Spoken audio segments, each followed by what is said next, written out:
मंडळी, तुम्हाला नेमकं रात्री अचानक जाग येते का? जाग येत असेल तर याची नेमकी कारणे काय आहेत? ह्याचे धोके काय होतील आणि ह्याचे उपाय काय आहेत? मित्रांनो, झोपेत असताना अचानक डोळे उघडतात कचकन. घड्याळाकडे पाहिलं तर रात्रीच्या 2-3 वाजलेले असतात. झोप पूर्ण होत नाही आणि नंतर थोड्या वेळानंतर झोपल्यानंतर सकाळी दुसऱ्या दिवशी उठल्यानंतर सकाळी खूप थकवा जाणवतो. हे फक्त झोपेचे प्रॉब्लेम नसून तो शरीराचा इशारा असू शकतो मंडळी. म्हणून याच्याकडे आपण अजिबात दुर्लक्ष नाही केलं पाहिजे. रात्री अचानक जाग येणं म्हणजे नेमकं नक्की काय? तर रात्री गाढ झोपेतून कारण नसताना जाग येणे याला स्लीप इंटरप्शन म्हणतात. म्हणजे कारण असताना, म्हणजे कारण जसं की काहीतरी वाजलं कचकन, मांजराचा आकाशाचा आवाज आला, कुत्रे भुंकायला लागले, तर जाग येणं हे स्वाभाविक आहे. पण काहीच कारण नसताना ह्याच्यातलं काहीच होत नाही आणि तुमची जर झोप मोडत असेल, तुटत असेल, तर स्लीप इंटरप्शन होत असेल तर हे कॉमन नाही. जर हे आठवड्यातून 3पेक्षा जास्त वेळा होत असेल तर याचे नेमकं कारण काय आहे ते शोधणं गरजेचं आहे. ह्याच्यातील काही कारणं काय असू शकतात मी तुम्हाला ते सांगतो. तुम्ही स्वतः अनुमान लावू शकता. म्हणजे मी कारणं पण सांगणार आहे आणि त्या कारणांची लक्षणे काय आहेत हे देखील सांगणार आहे, म्हणजे तुम्हाला कळेल. आता पहिलं कारण आहे ताण आणि चिंता. जर दिवसभर खूप जास्त तुम्ही तणावात राहत असाल, खूप जास्त चिंता करत असाल तर तुम्हाला हे होऊ शकतं. कशामुळे ताण आणि चिंता होते? मन सतत विचार करत असेल, ह्याच्यामुळे काय होतं, कॉर्टिसॉल हार्मोन वाढतं, आज झोपेची खोली कमी होते. आता जर तुमचं तणाव असेल तुम्हाला खूप जास्त, तर तुम्हाला काय लक्षणे दिसतील? तर तुमच्या छातीत दडपण आल्यासारखं वाटणार जर तणाव जास्त असेल. मन अस्वस्थ होणार, तिथं पुन्हा झोप येणार नाही. रात्री एकदा 2-3 वाजता उठलं तुम्ही, परत झोप लागणार नाही. हे जर तुम्हाला तणाव चिंता असेल तर असं होतं. आता दुसरं काय कारण, रक्तातील साखर सतत कमी जास्त होते. आता जर रक्तातील साखर कमी जास्त झाली, ह्याचे काय होणार, शुगर अचानक कमी झाली तरी झोप मोडणार. शरीर काय करतं, शुगर कमी झाली की ॲड्रेनालिन शरीरामध्ये सोडतं आणि त्यामुळे जाग येते. ह्याची लक्षणं काय आहेत शुगर कमी जास्त होते? जर तुम्हाला रात्री झोपेतून उठल्यानंतर घाम आलेला दिसत असेल, अंग थरथर कापत असेल, भूक लागत असेल आणि धडधड होत असेल छातीमध्ये, तर ही त्याची लक्षणं आहेत. आता तिसरं कारण काय, हार्मोनल बदल. आता हार्मोनल बदल कोणामध्ये होतात? महिलांमुळे होतात. म्हणजे मेनोपॉज झाल्यानंतर, म्हणजे पाळी यायची बंद झाल्यानंतर हे होऊ शकतात. किंवा त्यांच्यामध्ये इस्ट्रोजन जे हार्मोन असतात त्याच्यामुळे देखील होऊ शकते. आता पुरुषांमध्ये टेस्टोस्टेरॉन कमी, म्हणजे जे त्याचीच कमी झाले तर होऊ शकतं. ह्याच्यामुळे परिणाम काय होतात, ह्याची लक्षणे काय आहेत? तर मेलाटोनिन कमी होतं आणि ह्याच्यामुळे झोप तुटते. तुम्हाला कळत असेल आता तुमच्या ह्याच्यावरून कशामुळे आपल्या शरीरात काय ते कमी झाले का हे त्याच्यावरून कळतं. आता चौथं कारण मंडळी, जड किंवा चुकीचा आहार मंडळी. आता हे तर खूप कॉमन आहे. आता खूप लोक जड अन्न खातात किंवा त्यांच्या त्या वयामध्ये, वयोवृद्ध माणसांमध्ये हा जास्त प्रॉब्लेम असतो. त्यांच्यामुळे त्यांची झोप तुटते. ते जड अन्न खातात किंवा चुकीचा आहार आणि त्यांची पचनशक्ती कमी झालेली असते, त्याच्यामुळे जास्त होतं.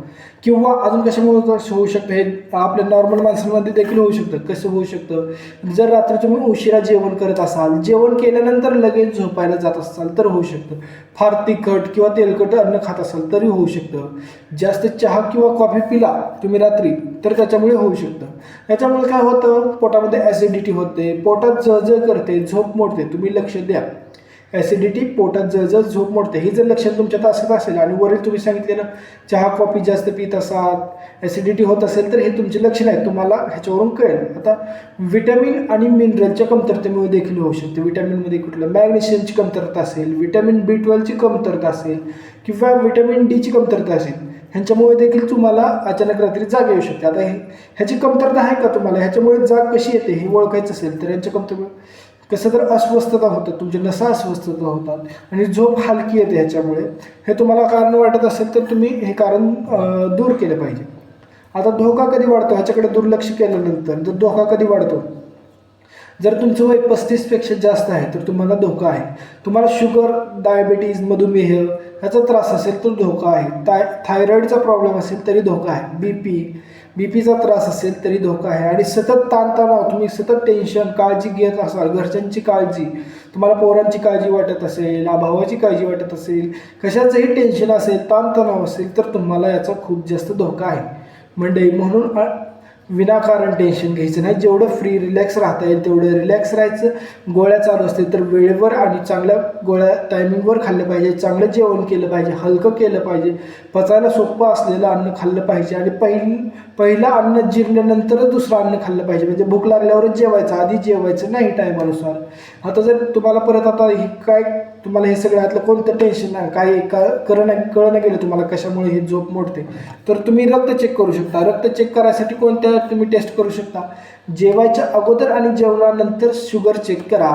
परत HbA1c म्हणून एक टेस्ट आहे, म्हणजे ते ॲव्हरेज शुगर आपल्या शरीरामध्ये किती होते ते दाखवते, त्याची टेस्ट करा. थायरॉईड प्रोफाईल चेक करा. थायरॉईड प्रोफाईलमध्ये T3 T4 ती चेक करते, त्याच्यावरून कळेल तुम्हाला थायरॉईड स्टिम्युलेटिंग हार्मोन वगैरे. म्हणजे ह्याच्यासाठी थायरॉईड प्रोफाईल चेक करावं लागेल. जर विटॅमिनची कमतरता वाटत असेल, विटॅमिनमुळे होत असेल तर विटॅमिन B12 चेक करा, विटॅमिन D चेक करा. परत तुम्ही तुमच्या झोपेचा पॅटर्न नीट ऑब्झर्व करा. म्हणजे कशी झोप येते, म्हणजे तुम्हाला दररोज बरोबर झोप येते का, म्हणजे बरोबर दररोज 2-2:30च्या दरम्यान झोप उडते का, नंतर झोप अर्धा-पाऊण तासांनी झोप लागते किंवा झोप लागतच नाही, किती वेळाने झोप होते. म्हणजे 9 वाजता झोपला तुम्ही, एवढ्या 4-5 तासानंतर तुमची झोप उडते का, किंवा 10 वाजता झोपला, कधी झोपला, झोपायच्या अगोदर काय खाल्लं होतं आपण, हे सगळं ॲनालाइज करायचं. म्हणजे मंडळी विश्लेषण करायला शिकलं पाहिजे. आपण काय खाल्ल्यानंतर आपल्या शरीरावर काय होतं, आपण रात्री काय केलं होतं, त्याच्यामुळे हे सगळं होत असेल, हे सगळं आपण माहिती करून घेतली पाहिजे. आता आयुर्वेदिक दृष्टिकोन काय आहे, आयुर्वेदानुसार वात आणि पित्त दोष वाढल्यामुळे हे होऊ शकतं सांगितले. कारण वात दोष वाढली की चंचलता वाढते, पित्त दोष वाढली की जळजळ ते करतं. म्हणजे कारण काय असतं, रात्री जागरणमुळे काय होतं, वात दोष वाढते. रात्री जागरण झालं तर वात वाढतं. तिखट ते आहार काढले की पित्त वाढतं आणि मानसिक ताण असेल तर पण वात आणि पित्त दोन्ही वाढतात. आता चांगली झोप येण्यासाठी काही पदार्थ आहेत का, सर्वोत्तम पदार्थ हो आहेत. जर तुम्हाला थोडक्यात हे वाटत असेल तर तुम्ही हे स्वतः मी जे पदार्थ सांगतो ते तुम्ही स्वतः खाल्ले पाहिजेत, त्याच्यामुळे तुम्हाला झोप चांगली येणार आहे मंडळी. तर पहिला पदार्थ तुम्ही खाऊ शकता कोमट दूध. हे खूप चांगलं आहे मंडळी. ह्याच्यामुळे काय होतं, मेलाटोनिन वाढवतो आणि ह्याच्यामुळे झोप चांगली येते, दीर्घ झोप येते, झोप खोल येते. दुसरं तुम्ही पदार्थ खाऊ शकता केळी. केळीमध्ये काय असतं, मॅग्नेशियम भरपूर प्रमाणात असतं, मुबलक प्रमाणात मॅग्नेशियम असतं, जे की आपल्या शरीरासाठी खूप गरजेचं आहे. जर मॅग्नेशियमची कमतरता असेल तर तुम्ही ते भरून निघेल आणि ह्याच्यामुळे नसा अस्वस्थ होत असतील तुमच्या तर नसा शांत होतात. नंतर अगोदर बदाम भिजवलेले खाऊ शकता तुम्ही. अगोदरच्या रात्री 2-3 बदाम भिजवायला टाकायचे थंड पाण्यामध्ये, दुसऱ्या दिवशी त्याची साल काढून ते बदाम खायचे तुम्ही. ह्याच्यामुळे काय होतं, मेंदू शांत होतो आणि ताण कमी होतो. नंतर तुम्ही चौथा पदार्थ भात किंवा खिचडी खाऊ शकता. हे खायचं पण खूप जास्त खायचं नाही, कमी खायचं. कारण ह्यानं काय होणार, पोट शांत होणार आणि झोप सुधारणार. तुम्ही नंतर मध खाऊ शकता. मध थोडा खायचा, जास्त खायचा नाही. आणि शुगरचा त्रास असेल तर अजिबात खाऊ नका. मध खाल्ल्यामुळे काय होतं, शुगर कमी जास्त होत असेल तुमच्या आणि त्याच्यामुळे जर तुमची झोप तुटत असेल तर हे मध आपली शुगर कमी जास्त होऊ देणार नाही. सहजासहजी शुगर संतुलन करतं आणि रात्रीची जाग कमी करतं हे. नंतर तुम्ही तुळशीचा काढा बनवून पिऊ शकता मंडळी. तुळशीच्या काढ्यामुळे काय होणार, तुमचा ताण कमी होणार आणि मन शांत होणार. मन शांत झाल्यानंतर झोप चांगली येणार, कारण ताणतणाव आपोआप कमी होतो. नंतर तुम्ही ओट्स खाऊ शकता. ओट्समुळे काय होणार, एनर्जी हळूहळू भेटणार आणि रात्री शुगर स्थिर राहणार, शुगर अचानक वाढणार नाही. त्याच्यामुळे तुम्ही ओट्स खाल्ले पाहिजेत. आता झोप बिघडवणाऱ्या सवयी अशा काय आहेत जे तुम्ही टाळल्या पाहिजेत, त्याच्यामुळे तुमची झोप बिघडत असू शकते. आधी जर मोबाईल बघत असेल तुम्ही तर झोपायच्या अगोदर अजिबात मोबाईल बघू नका. उशीरपर्यंत टी व्ही बघत असाल तर उशीरपर्यंत टी व्ही बघणं टाळा. झोपण्याआधी चहा कॉफी वगैरे घेत असाल तर ते घेणं बंद करा. आणि दिवसा जास्त झोपत असाल, सगळ्यात मेन म्हणजे दिवसा जास्त झोपत असाल तर दिवसा झोपणे बंद करा. झोप सुधारण्यासाठी काय सोपे उपाय आहेत का, हो आहेत. काय आहेत ते, रोज एकाच वेळी झोपा. रात्री झोपायचं, दिवसात झोपायचं नाही. दिवा स्वप्न हे सगळ्या ऋतूमध्ये कॉन्ट्राइंडिकेटेड आहे, म्हणजे वर्षा ऋतूमध्ये तेवढं सांगितलेलं आहे. म्हणजे पावसाळ्यात फक्त तुम्ही दिवसात झोपलं पाहिजे, ते पण थोड्या वेळासाठी आयुर्वेदानुसार. नाहीतर दिवा स्वप्न म्हणजे दिवसात झोपायचं नाही. झोपण्याआधी 1 तास स्क्रीन बंद. झोपायच्या अगोदर कमीत कमी 1 तास मोबाईल बघायचा नाही, टी व्ही बघायची नाही. आणि झोपायच्या अगोदर काय करायचं, श्वास घ्यायचा, मोठा खोल श्वास घ्या, असं 5 मिनिटे श्वास घ्या आणि खोली अंधारात ठेवा, म्हणजे अंधारात असणाऱ्या खोलीत झोपा. तुम्ही लाईट चालू करून झोपता तर लाईट बंद करून झोपा. ह्याच्यामुळे तुमची झोप सुधारू शकते आणि प्रकाश येणार नाही खूप जास्त, म्हणजे दरवाजा बंद केला पण कुठेतरी काचेतून खिडकीतून प्रकाश येतो, जास्त उजेड येतोय, अशा ठिकाणी झोपणं टाळा मंडळी. ह्याच्यामुळे नक्कीच तुमच्या झोपेवर परिणाम होईल, चांगली झोप येईल तुम्हाला. मग मी काय ह्या व्हिडिओमध्ये आपण काय निष्कर्ष करतो, रात्री अचानक जाग येणे हे दुर्लक्ष करण्यासारखं आहे का? अजिबात दुर्लक्ष करण्यासारखं नाही.